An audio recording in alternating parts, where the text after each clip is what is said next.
Quand nous demandons à nos amis musulmans pourquoi ils croient en islam, nous entendons des réponses fascinantes concernant Mohammed et le Coran. Cependant, une observation minutieuse des faits montre que ces réponses sont basées sur des mythes qui ont été propagés par des prédicateurs et apologistes islamiques trompeurs. Voici le top 10 des mythes que les musulmans croient concernant l'islam, Mohammed et le Coran. Mythe numéro 10. Le Coran contient des faits scientifiques miraculeux. Sur la base du prestige de la science dans le monde moderne, ce n'est pas surprenant que les apologistes musulmans tels que Ahmed Didat et Zakir Naik, qui sont prêts à dire toutes sortes de choses pour convaincre les gens que l'islam est vrai, diront à leurs auditeurs que la science supporte le Coran. Dans la réalité, le Coran est une catastrophe scientifique. Le Coran prétend que le soleil se lève dans une mare boueuse, que le sperme est formé entre la colonne vertébrale et les côtes, que la Terre est plate, qu'il y a 7 terres, que le soleil tourne autour de la Terre, que les embryons humains sont des caillots de sang, que le ciel tomberait sur la Terre si Allah ne le retenait pas, et que les étoiles sont des missiles que Allah utilise pour tirer sur les démons qui essaient de se faufiler au paradis. Étudiant, sois sûr de partager ces faits éblouissants avec ta classe de sciences.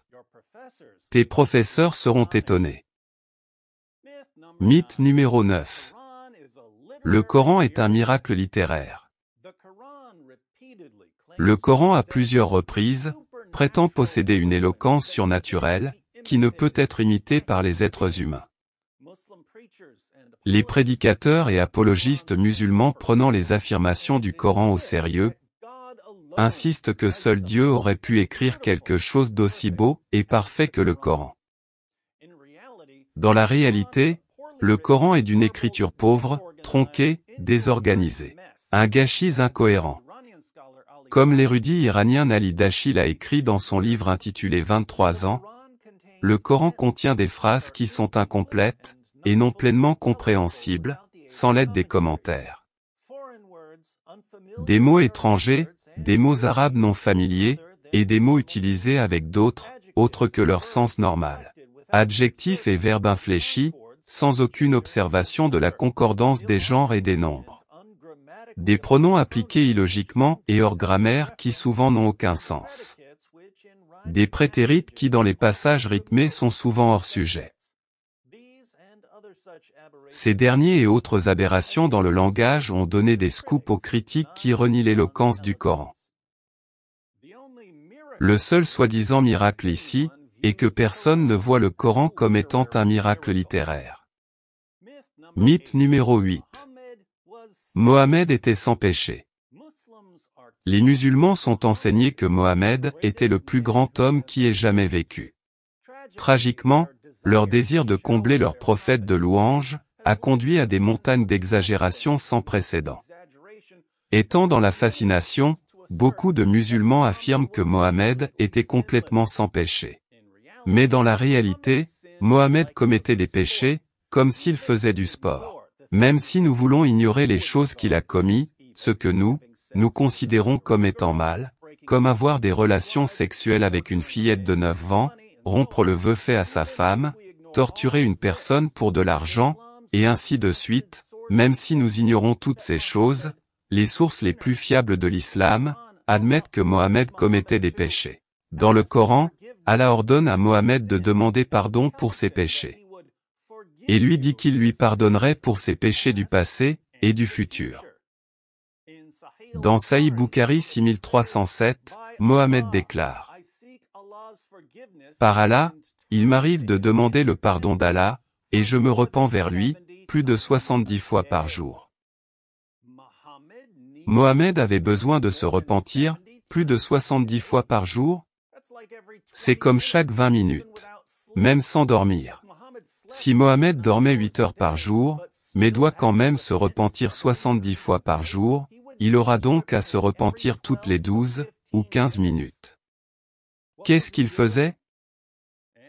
Et encore plus important, à qui il faisait ces choses? Mythe numéro 7. L'islam est anti-esclavage. Les prédicateurs musulmans, pratiquement modifient et adaptent le message de l'islam, pour qu'il se conforme aux croyances et valeurs de leurs auditoires. Ainsi donc, reconnaissant l'existence de tensions raciales aux États-Unis dans les années 1960, et cherchant à convertir plus de Noirs, ces prédicateurs ont assuré à leurs audiences que l'islam est contre l'esclavage. Dans la réalité, Mohammed a acheté, a possédé, a vendu, et a commercialisé des esclaves noirs africains. Il est mention d'un esclave noir du messager d'Allah, dans Sahih Bukhari numéro 7263. Il est mention d'un esclave noir de Mohammed, appelé en Janchar, dans Sahih Bukhari 6161. Il est mention d'un esclave noir de Mohammed appelé Midam, dans Sunan en Sahih 3858. Il est mention de Mohammed qui utilisait des esclaves noirs comme monnaie d'échange, dans Sunan en Sahih 4625. Mohammed a donné à une personne 2 esclaves en échange d'un esclave arabe. Les sources musulmanes décrivent cela comme étant vendre des animaux pour des animaux de différents niveaux ou qualités. Dans son livre, Provision of the Afterlife, Ibn Qayyim al-Jawziyya a répertorié 28 esclaves mâles de Mohammed, et 12 de ses esclaves féminins. Cela est très étonnant qu'un homme qui, dans l'esprit des musulmans, était avec véhémence, très opposé à l'esclavage, ait possédé 40 esclaves. Et n'oublions pas que Mohammed, un homme que le Coran appelle le modèle parfait de conduite, a eu des rapports sexuels avec ses filles esclaves. Assez curieusement, les prédicateurs musulmans n'ont jamais mentionné aucun de ces faits dans leur dawa. À moins qu'ils ne prêchent à des hommes qui veulent avoir des esclaves sexuels un de ces jours. Alors, ces prédicateurs seront soudainement impatients de prêcher la vérité. Mythe numéro 6. Le Coran ne contient aucune contradiction. Juste comme les prédicateurs musulmans insistaient que Mohammed était parfait, ils insistent encore que le Coran est parfait, complètement libre de toute contradiction. Dans la réalité, le Coran se contredit lui-même, dans presque tous les sujets où il se prononce. Par exemple, qu'est-ce que Allah a créé en premier? Le ciel, ou la terre? Selon la sourate 2, verset 29, la terre fut créée en premier, puis le ciel. Mais selon la sourate 79, versets 27 à 30, c'est le ciel qui fut créé en premier, puis la terre. Combien de temps a-t-il fallu à Allah pour créer l'univers? Selon la sourate 7, verset 54, il a fallu 6 jours. Mais selon la sourate 41, versets 9 à 12, il a fallu 8 jours. De quoi l'homme a-t-il été créé? La sourate 96, verset 2, dit que l'homme a été créé à partir d'un caillot de sang. La sourate 21, verset 30, il est dit que l'homme a été créé à partir de l'eau. La sourate 16, verset 4, dit que l'homme a été créé à partir d'une goutte de sperme. La sourate 15, verset 26, dit que l'homme a été créé à partir de l'argile et de la boue. La sourate 3, verset 59, dit que l'homme a été créé à partir de la poussière. La sourate 11, verset 61, dit que l'homme a été créé à partir de la terre. Et encore la sourate 19, verset 67, dit que l'homme a été créé à partir d'absolument rien. Puisque le Coran est censé être la parole éternelle d'Allah, on aurait pu penser que l'éternité serait assez longue pour Allah, pour mettre toutes ces histoires en ordre. Mythe numéro 5. L'islam est une religion de paix. Après chaque attaque terroriste, menée au nom d'Allah, les porte-paroles musulmans sont paradés sur toutes les principales chaînes d'actualité, avec des apparitions sans fin, sur des plateaux des émissions. Pour rassurer les spectateurs que l'islam est une religion de paix et de tolérance. Dans la réalité, Mohammed a enseigné à ses suiveurs de promouvoir la paix et la tolérance, seulement quand cela est convenable. C'est-à-dire quand la communauté musulmane est entourée par des ennemis beaucoup plus puissants. Donc quand la communauté musulmane était petite, Mohammed faisait la promotion de la paix et de la tolérance.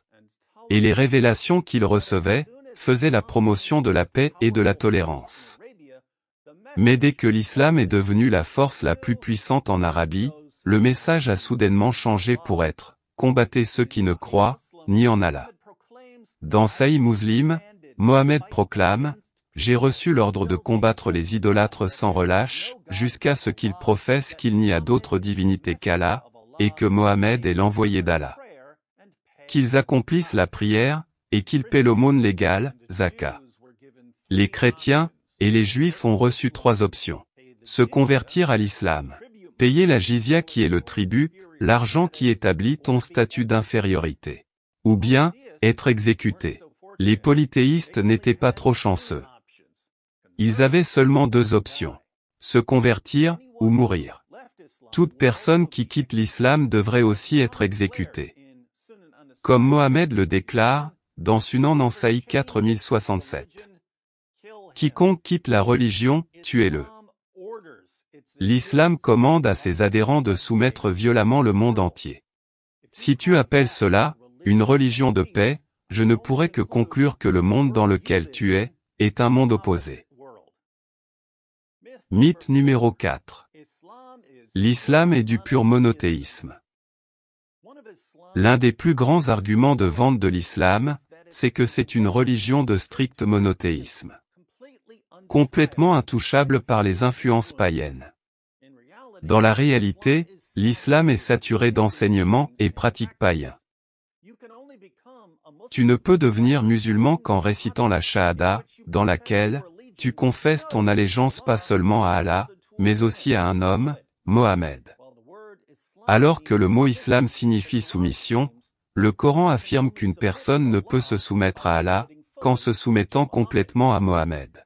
D'ailleurs, les musulmans parlent directement à Mohammed durant leur prière quotidienne, en disant « Que la paix soit sur toi, ô prophète d'Allah ». Le Coran va encore plus loin, en disant que Allah envoie ses prières sur Mohammed. Qu'est-ce que cela signifie? Les musulmans se prosternent devant un mausolée cubique appelé la Kaaba, quand ils adorent. Alors que la Kaaba était un centre d'adoration de culte païen, dans l'Arabie pré-islamique.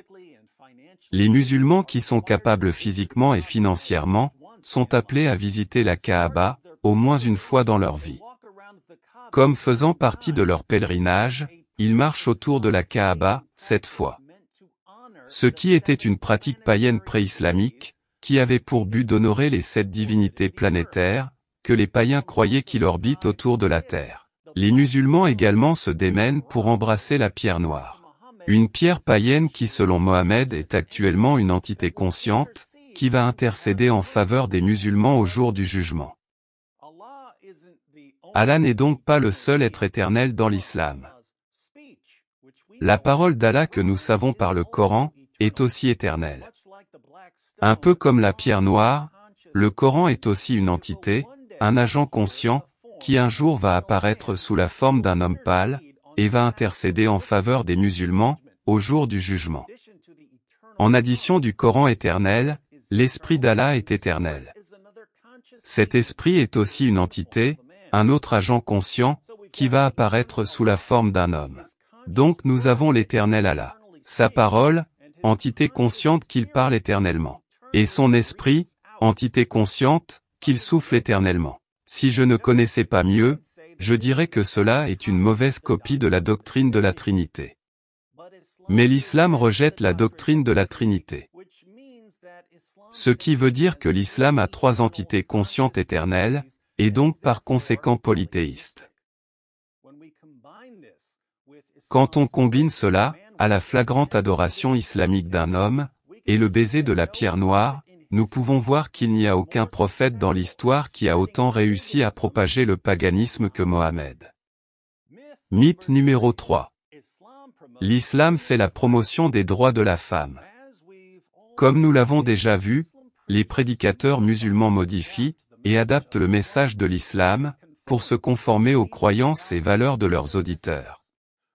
Et donc quand ils prêchent aux nations occidentales qui font la promotion de l'égalité des droits pour les hommes et les femmes, ils insistent que l'islam aussi fait la promotion de l'égalité des droits pour l'homme et la femme. Et que même Mohammed était un féministe. Dans la réalité, il n'y a pas une idéologie dans l'histoire, qui ait eu un impact aussi dévastateur sur les femmes, que l'islam. Selon l'islam, les femmes sont par nature stupides et immorales. Les maris peuvent frapper leurs femmes rebelles jusqu'à leur soumission. Les hommes peuvent violer les femmes captives et les filles esclaves. Les hommes peuvent recruter des prostituées. Les hommes peuvent épouser des fillettes prépubères. La majorité des habitants de l'enfer, selon Mohammed, sont les femmes. Puisque les idées engendrent des conséquences, cela n'est pas une surprise que les études ont révélé à maintes reprises la corrélation entre l'expansion de l'islam et la discrimination envers les femmes. Par exemple, le Forum économique mondial 2020, de l'indice d'inégalité de genre, qui classifie les pays sur la base de l'ampleur de l'inégalité économique, de l'inégalité de l'éducation, de l'inégalité de la santé, et de l'inégalité politique, entre les hommes et les femmes, a montré que 9 des 10, pires pays au monde pour les femmes, sont les pays à majorité musulmane. De façon similaire, l'indice 2019, des institutions sociales et du genre, de l'Organisation de coopération et de développement économique, qui classifie les pays, sur la base de leur niveau de discrimination envers les femmes, a trouvé que 10 des 12, pires pays au monde pour les femmes, sont les pays à majorité musulmane.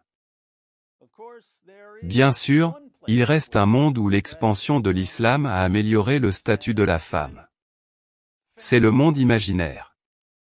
Mythe numéro 2.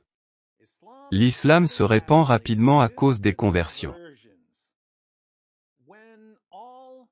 Quand tous les autres arguments de l'islam échouent, ton ami musulman sera prêt à proclamer.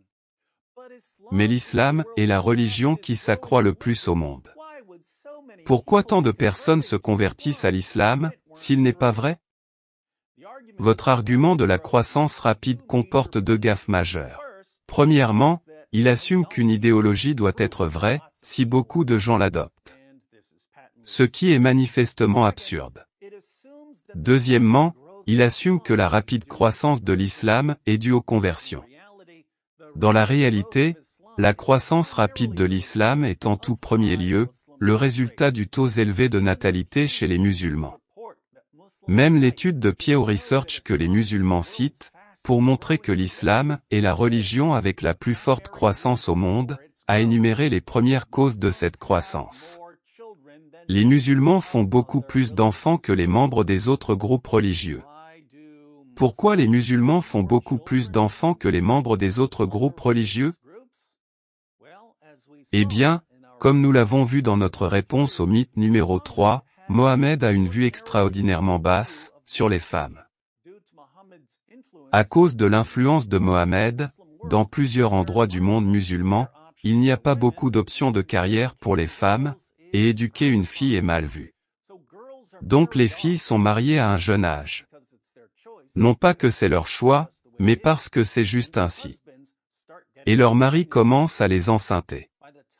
Dans le temps où une femme en Amérique, ou en Angleterre, est en train d'avoir son premier enfant, beaucoup de femmes musulmanes du même âge, en sont à leur 5e, ou 6e enfant.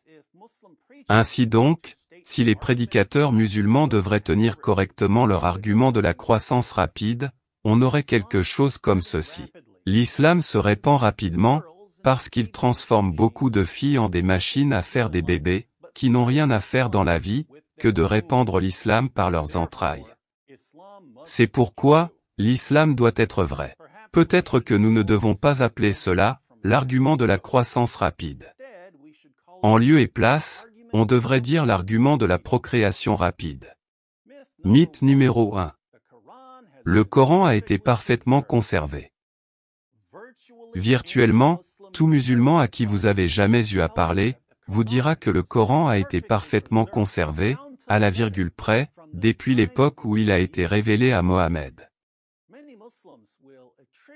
Beaucoup de musulmans attribuent cette conservation à la miraculeuse protection d'Allah, qui aurait ainsi mis son tampon d'approbation sur le Coran en le protégeant de la falsification.